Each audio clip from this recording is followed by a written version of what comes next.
Now we're going to look at stealing the ball. This is an action that can be performed by strikers or jacks. This goblin here has the ball, and these guys want to steal it from him.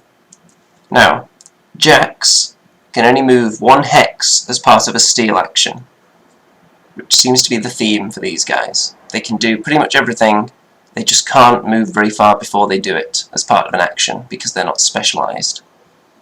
So, to do it from here, he would have to use two actions. Firstly, to get over there, and then another one to try and steal the ball. The striker, on the other hand, can move his full allowance of 5 and then steal the ball as part of the same action. So let's do that first. 1, 2, 3, 4. And he's going to attempt to steal the ball. Stealing the ball is a 3 dice speed test. You'll gain an extra dice to the attempt if you're a striker. And just like with the other actions, if you are in the threat hexes of opposing players, you're going to lose some dice. Again, if you're not in the threat hex, you wouldn't lose a dice for that guy because he's facing the wrong way. For this example, we're going to assume that no other players are around, so he's going to get the full 4 dice for being a striker, attempting to steal the ball. The goblin has a choice here. He can either slam back, or he can dodge. These work exactly the same way as if he was being slammed, which we have already covered. So, we're going to say that the goblin is going to dodge, because he is more proficient at that than he is slamming. So, let's see how it plays out. The human striker has a speed of 4, so let's see how many successes he can get.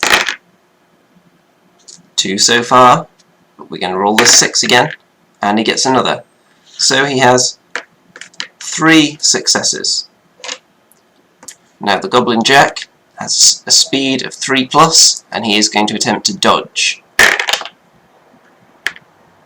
He got 2, so he loses. In this instance, the striker has won, but he has not doubled his opponent.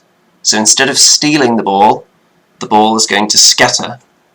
So let's see where it goes. You always go from the perspective of the man that currently has the ball, which is this goblin. So 1 will be that way.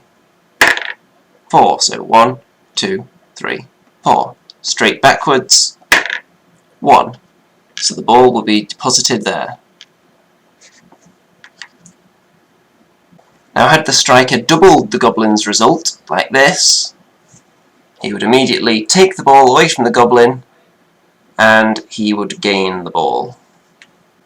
That can be a very handy action if you're in a part of a field where you don't have any heavy hitters, and you really need that ball back, and all you have around is a striker, because they are very good at stealing the ball.